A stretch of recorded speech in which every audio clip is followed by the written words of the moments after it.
Thank you all for coming out. I'm Richard Aborn. I'm president of the Crime Commission, and I want to particularly thank our good friends from the department for showing up this morning. We really appreciate it. It's really nice of you. So those of you who have been with us for a while know that a year or two ago, actually almost 3 years ago now, my God, time flies, we started a series of dialogues with counterparts in the UK, and then we moved domestically for a while for a number of reasons, and today we're going to get back to this transatlantic dialogue for a number of reasons, and I'll let our speaker talk about that, but it should be apparent. It's really interesting how the whole law enforcement dialogue is increasingly becoming an international dialogue. I was in Brazil all of last week, meeting with public safety officials from across the country, talking about techniques in the UK and in the United States. And while the Brazilian policing structure is diametrically different than either the UK model or the US model, the issues are very much the same. And I think you'll hear quite a bit of that this morning. So it's a really interesting time to increase our span, and I've been really thrilled that Howard's been willing to back this series. And so let me do this. Let me introduce Howard, and then he will introduce our speaker, and then he's going to speak for, Stephen will speak for about, 20, 25 minutes, and then maybe we can do some Q&A, which we would love, and including from you guys. Feel free to jump in if you like. So you've all heard me introduce Howard so many times, but I must say one of the great things about Howard is that Howard Milstein does so much that I'm able to sort of scroll through the list of things he's doing and tailor pitch introductions given the topic, and it's no different today. You would think I would struggle to find things to talk about that Howard's doing in the UK, but it has not been a struggle at all, because Howard is, Howard really is, the old term, a man of all seasons? Howard's sort of a man of all reasons. He is involved with so many things in so many places. It's fantastic. So let me just give you a snapshot. Howard has been involved with Cambridge University. Remember when Sir Richard Dearlove was here from MI6?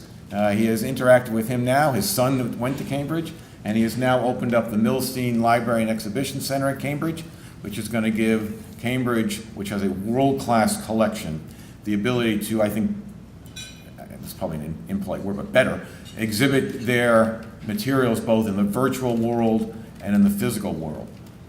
Showing how diverse he is also the sponsor at the Royal College of Music of the Milstein Medal for Music. He's had a long interest in music and likes to encourage younger people to be involved.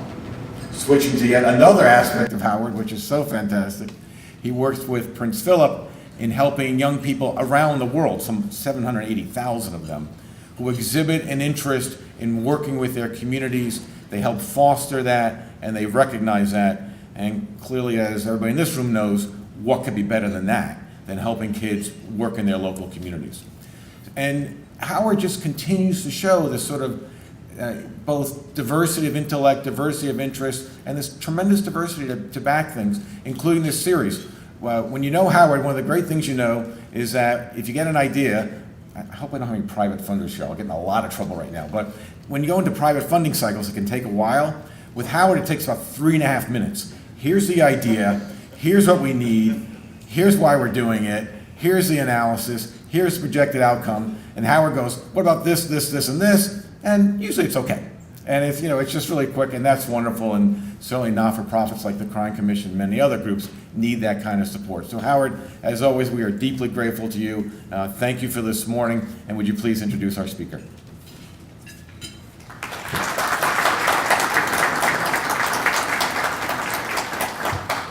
Thank you, Richard. That was your peppiest introduction of me ever. And I feel as though I'm living on the wrong side of the pond now. I have so much going on in the UK. So, thank you for that lovely introduction. My pleasure. I'm especially pleased this morning to be introducing Stephen Greenhalgh. First, he's from London, as so many of you are, and as you know, a place where I have many friends and business partners. Second, he read history and law at Cambridge, two subjects that are very close to my heart, as is the university.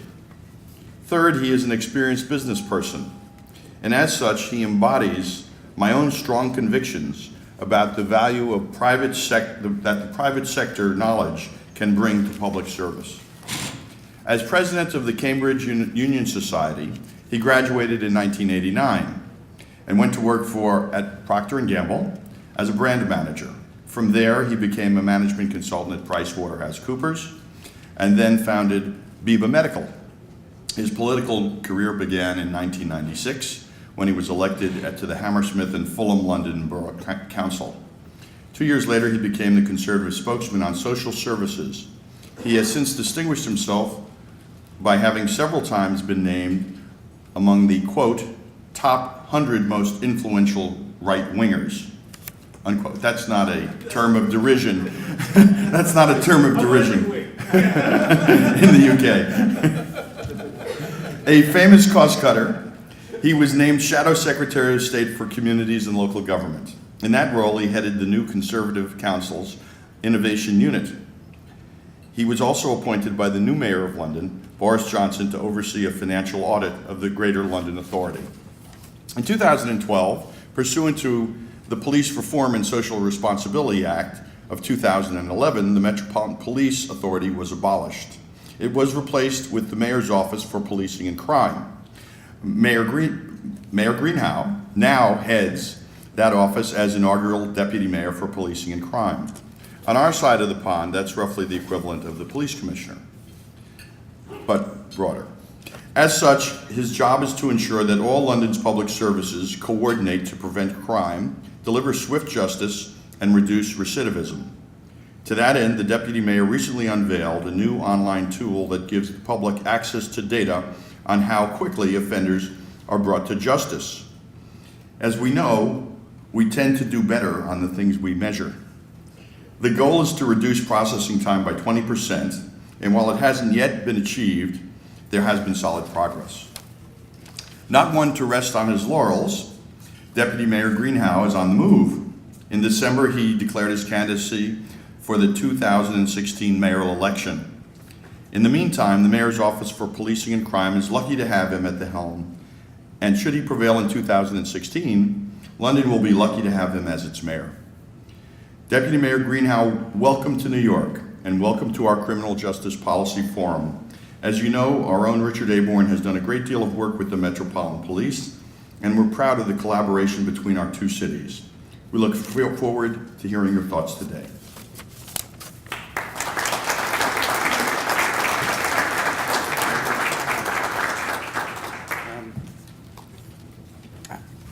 It is a tremendous privilege to be here and to follow Howard and Richard, and I have to say, I didn't realise you were going to talk about me. I'm one of those local government guys that's not used to hearing their CV recited better than I can remember it, to be honest with you.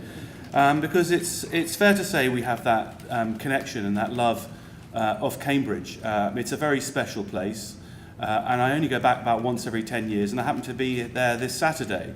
And the memories always come flooding back, because we all know that education is an engine of progress, an engine of opportunity, and it was a real game changer for my family, and we have tremendous memories, and I'll always support the institution that gave me so much.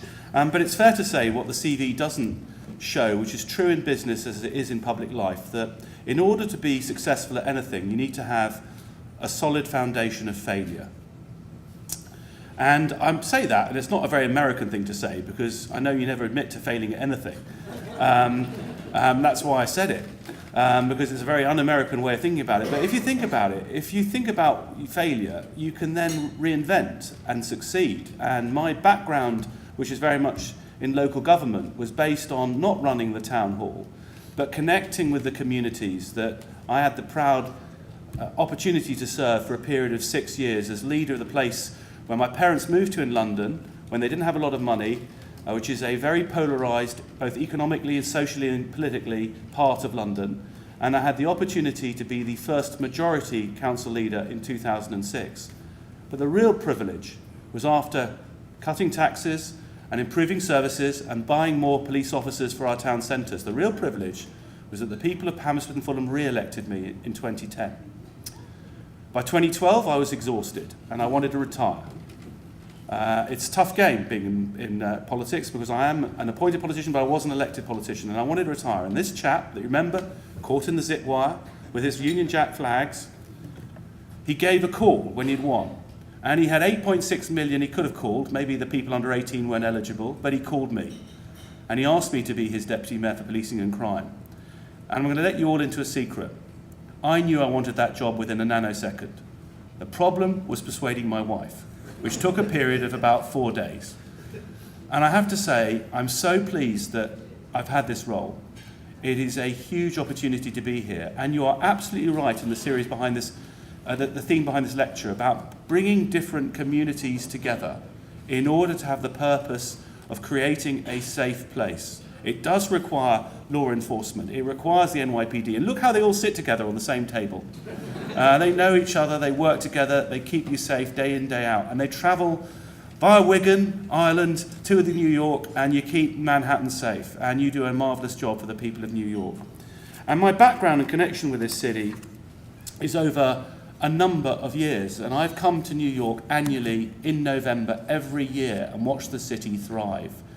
And recently, because of the role that I've held, I've had an opportunity to meet interesting people. And my colleague who's in the audience, Blair Gibbs, introduced me to John Feinblatt, who explained to me how you try and hold the wider criminal justice system to account. Now, it may not be perfect, but the concept of measuring things and not just thinking about one agency, but thinking about a system that prevents crime, but if it happens, then grips crime and makes sure that you deal with reoffending rates so crime doesn't reoccur. I think the idea of whole system devolution is a very powerful concept which is well advanced here in New York. But then I also, my next year, visited Judge Alex Calabresi in Red Hook. And my word, what an experience to watch a community court in action under the leadership of someone like Judge Alex Calabresi. But that's some of the reasons why I love coming back to your city. It's interesting because in this role, it is so important that our two cities talk to each other a lot more. And most of you can take a flight to London, and people from London should take a flight to New York, and many more of you should do that with a view of learning more. Because the public safety challenges of our two great global cities are so very similar. I'm not going to argue which is the greatest global city on earth, but they are a lot, I'm going to use the wrong word, that's probably not an eloquent word, but they are a lot safer than they were a decade ago on any measure. Now let's use I know this because I've been in front of select committees where they don't want you to game numbers, and they say, did you make those numbers up? Well, you can't hide homicides very easily. And what you've done in New York in driving down the homicide rate is simply remarkable. And I'm looking to the NYPD.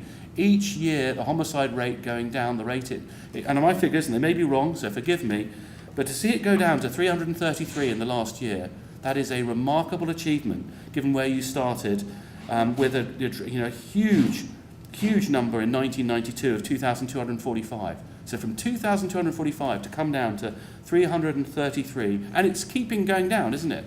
That is a remarkable achievement. Well, I think the commissioners, Commissioner Kelly, Commissioner Bratton, can be rightly proud of that. But Sir Bernard Hogan-Howe can be proud of 2014, where in our capital city of 8.6 million people, we had a homicide rate of 92. 92 homicides. Now, I'm not going to make a political point, but I choose Brussels. You wouldn't have thought Brussels was a dangerous place, but it has a higher homicide rate than London. I'm not making any points about the European Union, but you're safer in London than you are anywhere in Europe, and it's got a very low homicide rate. But the cops do a great job in London because they solve 95% of homicides. And there's no greater deterrent for something like homicide than knowing that if you commit homicide, you will be brought to account. So that is something that we can celebrate. But broadly speaking, two great success stories. I also believe that both cities face very similar public safety challenges. And I have thought about this, and I am going to read them very carefully, and tell me if you think any of them don't apply to New York, because these are my 5 public safety challenges for London in the future. To safeguard neighbourhood policing is the first one. The second challenge is to improve the emergency service response. Third challenge is to keep crime coming down year on year, despite the fact it is falling. The fourth challenge is to make London safer online. And the fifth challenge, this is why I was with the Mayor, my boss Boris Johnson, meeting Commissioner Bratton, is to protect Londoners from emerging crime and threats, terrorist threats. So the new threats, the cyber threats, the terrorist threats. So I believe our challenges are very similar. The difference is that in London, because we're funded by the nation more than we're funded by the city, we have to do this, whoever's mayor, with reducing budgets, dramatically reducing budgets. By the time I leave office, the Met will have had to save £800 million. That's 600 million pounds. That's about 1.2 billion based on the exchange rate dollars out of their budget. That is a huge achievement to have done that and see crime falling. The next challenge is to see a reduction of a further 800 million to 2020. So finding ways to cut crime whilst the budgets are reduced centrally at a scale that is unprecedented is a huge, huge challenge. But it can be done. And I'm going to give one example that I learnt on my visit from the NYPD. We know that Commissioner Bratton started in the NYPD Transit Bureau. I think he started when it wasn't part of the NYPD and then it moved over, if I'm right. That is correct. I factually want to get things correct. That's always good when the audience tells me I'm on the right lines. But what I was staggered with when I had my visit to meet the new chief, who was the deputy chief, was actually 5 crimes a day on the subway. Am I right? 5 crimes a day on the subway? You have 6 million passenger trips a day and you have 5 crimes on the subway? Now, I remember taking the subway in the early 90s and there weren't just 5, there were 5 crimes every minute. And to be honest with you, what I find equally remarkable are the number of officers that it takes to keep it as safe as that. So the command doesn't have 4,000 officers as it once did, they're now 2,500. And yet, because you're probably using technology, smarts, knowing where to put the cops, 2,500 officers are winning the challenge. That's a remarkable achievement by the NYPD. So we have that success story and we want to make sure that it continues. And I don't want to spend a lot of time. I want to actually address the topic of why you've asked me to come here, Richard, which I'm glad you're a bit worried. You probably said 10 minutes into the talk and it's looking, you're going down the wrong lines. But I do want to focus on crime prevention. Before I was a businessman, I was first and foremost a historian. I had a love of history. And I believe that if you really study history closely, if you love books, if you read, you can learn about the future. And I want to talk about something that Commissioner Bratton will talk and bore for Britain, but I'm going to bore you just for a few minutes if I may. It's about Sir Robert Peel. We'll forgive Sir Robert going to Oxford. Sir Robert came down from the north of England, very similar to where my family come from, in a place called Lancashire. And he came down and he read 2 subjects and took 2 firsts, a double first. But a double first didn't mean he got a first twice. He took 2 subjects and got a first and 2 subjects, which means he's very clever. And Sir Robert Peel was a very clever, tricky politician in a way that I could only dream. I'm not very clever and that sort of thing, but he's clever. And he gets the opportunity to be Home Secretary. And he's got all the political arts, and you know about politics. I know this audience is very informed about politicians, but basically don't trust them. But this guy is very clever, and he knows when to steal the ideas of his opponents. And he did all of this before triangulation was invented. And he did all of that stuff. And he knew when I'll take a policy from here, and I'll take a policy from there. But the great thing about Sir Robert was on the big issues, he really cared. He cared about policing. He did not think that the people of London deserved to be robbed, to be mugged, to be murdered with impunity. He realised that public safety is the foundation of everything that matters. And so he tried to set up a police service. It wasn't the first in the world, but I believe he did it in the spirit of which all police services should be set up. He tried in 1824, I'll get my century right. In 1824 he tried the first time and he failed because people were worried about the army being the police, and the army officers telling them to patrol London rather like an army patrols the streets. Because what happened was when you rioted, They read the Riot Act. They literally read a Riot Act, and then they shot the rioters, which was the way that they dealt with riots. I'm talking about the 18th century, guys, not the 21st century. So we want to get the time and place. But so against that background, he wanted a police service with the immortal phrase, the police are the public and the public are the police. And that the founding mission of the police service must be to prevent crime. Because the public want an absence of crime and disorder. They do not want crime-ridden streets. If crime wins, then these neighbourhoods, these difficult neighbourhoods, which every city has, they will not flourish in that environment. So important to see an absence of crime and disorder. And he said the prime purpose of the police is to prevent crime from happening in the first place. So important, yet so difficult to achieve with some of the challenges that the police face today, with so many million calls for service, with so many crimes and chaos that large and small, that you have to deal with, and calls which are not crime related that you have to deal with. I know all of that. I'm the grandson of a police constable, and he rose to the rank, I say this to all you senior cops, of police constable. But it was a great experience for him, because with that experience he became a businessman, and he did incredibly well with that experience in law enforcement. So I know the talent that you have at every rank. But remember Peel and what he said about the focus on crime prevention. That's going to be what I focus on today. And I'm going to use 3 Ps and pay tribute to 2 very special people. Let's look at, and you, Richard, came up with securing our smartphones and the Alliance and the mission about how we design out crime. Let's think about 3 Ps and how that happened. The 3 Ps are problem-solving analysis.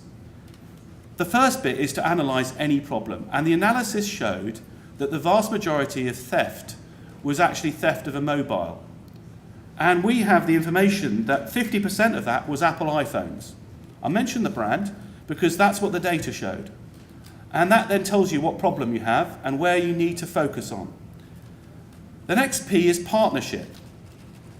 Once you've done the problem solving, you've got to think about partnership. So the Met did what good law enforcement did, was they developed the links with the UK phone recyclers and the second-hand market to be able to create charters about how you manage those markets, to create an environment of how this is good practice, this is bad practice. They work with the corporate community to try and ensure that you didn't encourage criminality, because they want to have a good reputation too. So the cops went out and talked to business.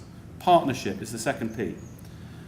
And the third P is the prevention focus that designs out crime. And this is where I have to pay tribute to Apple, because it's quite clear that their activation lock feature, because I don't have this, I'm a BlackBerry guy, so I'm not conflicted, but their activation lock feature on their iOS 7, that saw overnight a dramatic reduction in crime, because they designed out something clever. They've got really clever people at Apple, and as soon as they brought that in, theft of a mobile went down dramatically. It went down dramatically. Theft and robbery down 40%. 20,000 fewer victims. These are kids having their iPhone snatched, not adults, kids, very young kids, adults, vulnerable adults. It suddenly went down 40%, 20,000 fewer victims, because Apple don't want to have a reputation that they're going to be targeted, and they did something about it. And that's what we have to do with all crime. We've got to work with the business community against whatever threat there is, and ultimately use those 3 Ps. The 3 Ps, if we remember, problem solving, partnership, and the prevention focus that designs out crime. Now, whose 3 Ps are that? Those 3 Ps are Commissioner Bratton's 3 Ps. So you've got someone that understands preventative policing, but actually, he's a suave Bostonian, as I understand, because I don't know exactly, but he's come to New York twice now. He's not a New Yorker, he's a suave Bostonian. But I want to pay tribute to Commissioner Sir Bernard Hogan-Howe, who's not a Londoner. He's a tough Liverpool guy. He created the Ring of Steel around Liverpool. He made sure you couldn't commit crime because he's a crime-fighting, crime-busting, reforming commissioner. And on his watch, crime is coming down like a stone. He has set the challenge for his organisation to drop crime by 20%. That means 100,000 fewer victims. He's doing that. He's ensuring that you have a public confidence renaissance in the Metropolitan Police Service. So confidence has risen massively against a background which is not what you face in New York of smaller budgets. So how do you sustain that? And here's my thesis. We've got the ethos around prevention. Well, my thesis, which will take not much more because I'll probably run out of time. Prevention is what the public want. If you poll the public, and I'm a marketing guy taught by the great Bill and Jim Procter & Gamble, the first thing you do is you find out what the public want, and you measure it. Now, on any measure, and we measured, my colleague Blair Gibbs and I, what the public wanted the police to do, because we returned to what is the policing mission? Are we right in our instincts? And the data shows that Londoners, more than anywhere else in the country, want the police to prevent crime. I can share the survey results with you. They want them more to prevent crime. It's the most important part of a police's role. And in London, preventing crime, it's 75%, and investigating crime is at 62%. It doesn't mean that it isn't important to respond to those in immediate danger. That is important. Of course it's important to investigate crime. You've got to solve crime as cops, I understand that, but the public recognise the paramount importance of preventing crime. And we know that actually crime prevention works. I've tried to illustrate that with smartphone theft. We know that's a smart way to fight crime.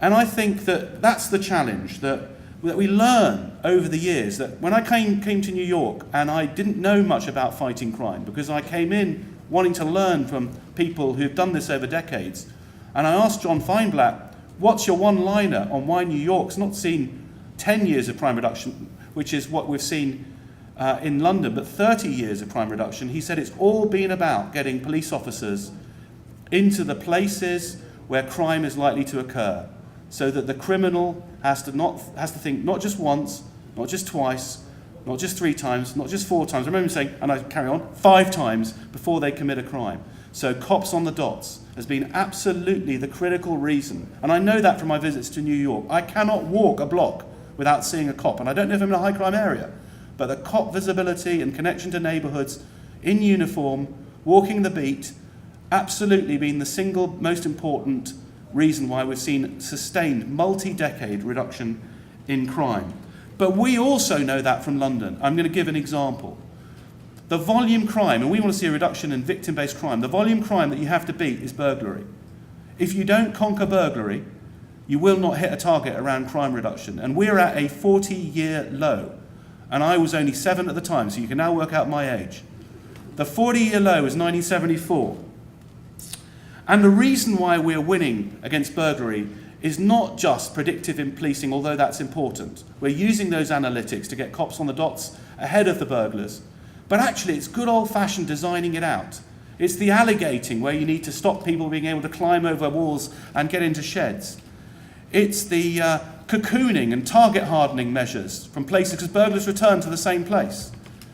It's ensuring that you property mark, and that happens in schools. My wife is a teacher, and they property mark the objects and in the home, and you do it in the areas that are liable to be victims of burglary. And the cops know that. They know the hot spots. And through these preventative measures, all the electronic tagging of volume burglars, so gripping those burglars, through preventative measures, burglary is now at the lowest level for 40 years. So crime prevention works every time. I can use any crime. You design it out ultimately. Has to be the mission. We know it works. So what's the challenge? And I'm coming right to the end.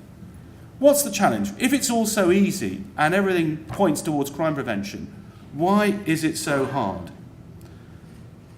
I think the answer is, how do you make crime prevention sexy? And I choose my words advisedly, because I am the son of a surgeon, the grandson of a police officer. And if you're a surgeon, and my father was nominated by Bush Senior to be his surgeon should the president get into trouble and need an operation when he came to London. And he's got a certificate of the White House on his wall. He's very proud to have been selected by the president to be the president's surgeon when he came to London on a visit in the early 90s. It's one of the proudest things that he has. And I met the great surgeons that operated on some of your presidents, and some lived and some died. I met them as a child. His moment where he feels strongest is when he's getting someone off the table who's going to die unless he helps them. Your greatest moment is when you arrest someone, because they're going to hurt the rest of the community, and that's a great moment. It's a massively important power, but you must use it in a way that builds the confidence and trust of the communities that you serve. You must use that power advisedly, because you are the public as well as the police. The police are the public, and the public are the police. And if there's that disconnect, it doesn't work. And I say that as a grandson of a cop, and the son of a surgeon. And surgeons always say, sometimes wrong, sometimes right, but never in doubt. And so the challenge is not just about fighting crime. It's about building public confidence. And bit by bit, if you ensure that you continue fighting crime, but you engage with all the communities that you serve, then we're going to see a further sustained reduction over time. And at the heart of that is stopping crime from happening in the first place. Thank you very much.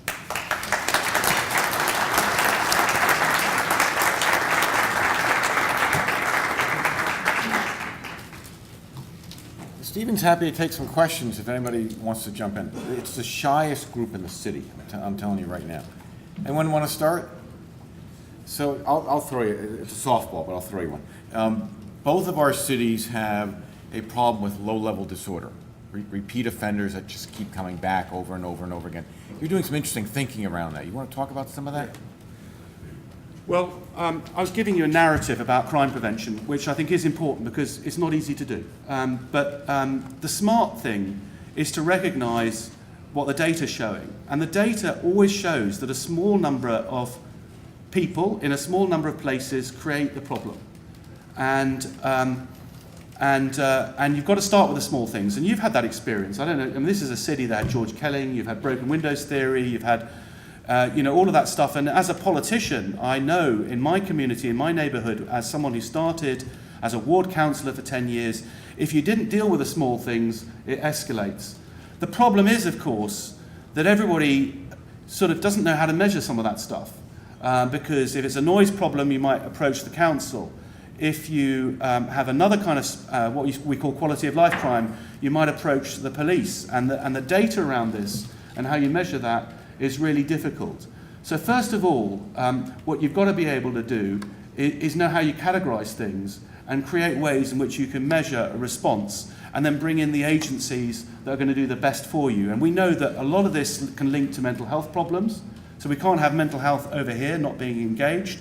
And actually, most of the solutions are not from the high command. They're actually down in the centre in communities.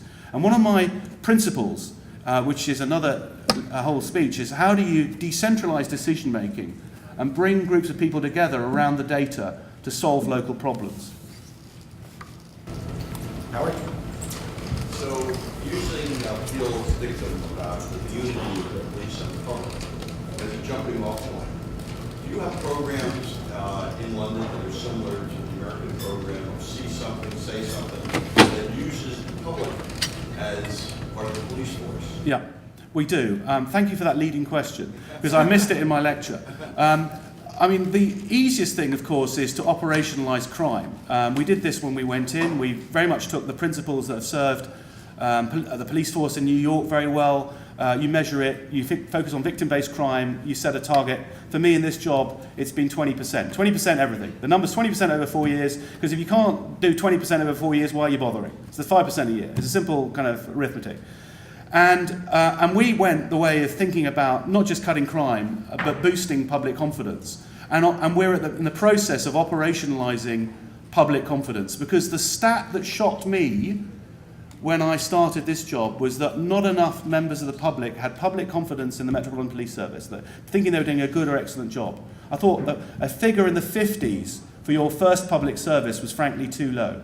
So we've set an objective for a 20% boost in public confidence. But the key is, how do you operationalise that for 32,000 officers? And the insights are, use the surveys you've got and use the data you've got. And bit by bit we've done this. We have 2 surveys. One is a national survey where the Met's in a league table, a confidence league table with other forces.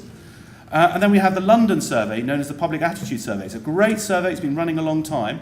And that takes confidence measures right the way down from London to the boroughs, which is a bit like, that's a bit above the precinct level, but right the way down to neighbourhoods. So there are now just over 100 neighbourhoods. We have confidence measures right down to neighbourhoods in London. So 100 neighbourhoods, 32 boroughs, 1 number for public confidence. But here's the smart thing. Because we've got all this data, and people that are much cleverer than me, we've been able to create something called most similar neighbourhoods, because all the cops here know not all neighbourhoods are the same. So what we've taken are the socio-economic factors around neighbourhoods. We've not looked at crime levels. We said, let's look at the socio-demographics, the levels of poverty, all of the issues around economic outputs, the social outputs, and then created a cohort of similar neighbourhoods. And therefore, the neighbourhood inspector is kind of holding the ring, if you like, thinking about how you cut crime and confidence, can compare the performance of their neighbourhood with those of similar neighbourhoods. And we're beginning to learn quite a bit about how you drive up public confidence, and confidence is beginning now to start to improve.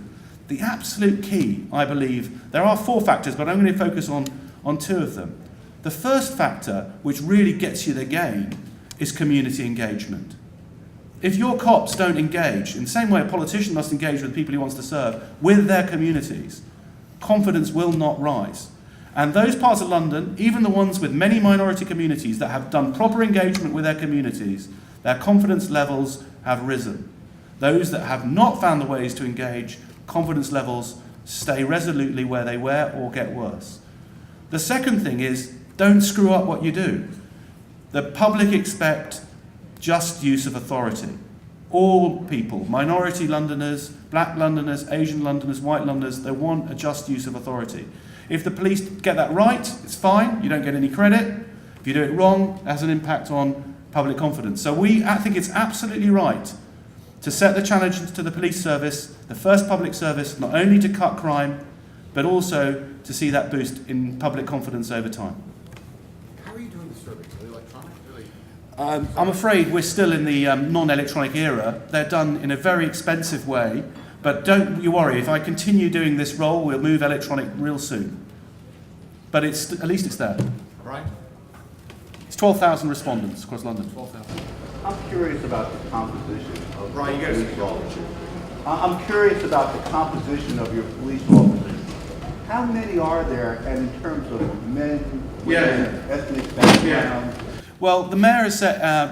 We should start where we are. And Blair will always correct me if I'm factually wrong, because I never let the facts get in the way of the message. Because the message is, of course, that London is getting more diverse. We measure our population every 10 years. So the last survey is the 2011 survey, and the minority element of London has risen from about 1/3 to over 40%, and soon it will be over 50% of our city will be minority Londoners. So that's black, Asian, minority, ethnic Londoners. Or they describe themselves as black, Asian, minority, ethnic. The police service started off with an extremely low number in London of about 4% around a decade ago. It's around 11-12% are minority officers. So obviously, we need more minority officers, and the Commission has been very clear about meeting the ambition of having a city that is far more diverse than the service. But it's fair to say that the Met is more diverse, much more diverse than the second city of our country, which is Birmingham. Because in Birmingham they have 50% minorities, and I think they have a force which is only 8% minorities. So if you get that, they've got more minority population but fewer minority officers. But I would say the question is, how do you get there to recruit talent rather than making this a game about representation? How do you encourage communities to want to be police officers? How do you encourage more Londoners to be able to serve in our first public service? Because actually the vast majority of people can't afford now to live in our capital city, so they're going on shift in large distances. So there is a problem of getting more minority Londoners, but actually more Londoners being in the police service. Hi. First of all, thank you for your absolutely terrific discussion, very insightful. My question has to do with a visit I had to London a number of years ago and emergency services. In New York, we get about 11 million calls a year. And it was a major contrast in London that the emergency calls were about 4 million a year then. Did you have an understanding of why the difference? Yeah. Well, I know that data at a very sort of... Look, I like numbers, so I was interested to note that the calls for service, which of course is always met by some kind of response, is about 5.25 million, and then it's gone down to about 4.8, 4.9 million, so it's just under 5 million. But the number of recorded crimes in total offences, less than 800,000? What's it? Sorry? 700,000. 700,000 crimes. So you've got 5.25 million, that's down to 4.8 million calls for service, 700,000 recorded crimes. In the NYPD The calls that we get are for police, fire, and EMS. Oh, right, sorry. The sorry. The numbers that the ambulance service get, I think slightly over 1 million, at a guess. And then the number for the fire is very small indeed. So it will be more than the 5 million I quoted, but let's say it's 6.5, 7 million emergency calls. But not much more than that, I would have thought. Sure.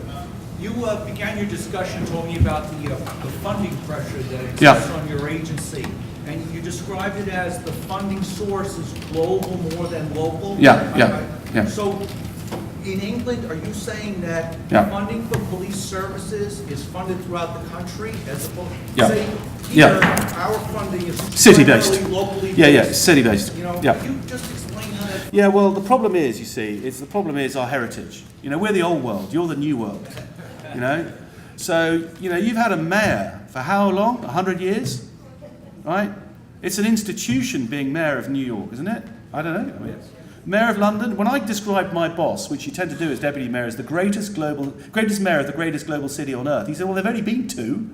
So which is his way of saying that mean that many. We've been, the institution is young because we're the most centralised country on the planet. We're more centralised than France, and they had Napoleon Bonaparte. I mean, and we've got Capitol Hill sitting on top of the city, right? So we've got to go through a generation, and it will happen bit by bit, where the mayoralty becomes more relevant. And at the moment, the vast majority of the over 3 billion budget is a grant from the Home Office, and a small amount of the money is raised from what is the council tax for the citizen directly, where you can connect the service provision with a tax. It's only 600 million. So the rest of the 3 billion is directly from the centre, and that is actually a bit of a problem. All right. Stephen, thank you. That's great. Perfect. Cheers. Very good. Thank you. Thank you all very much for coming this morning. I always give you out by 10. We're going to do it today too. We'll see you very soon. Thank you.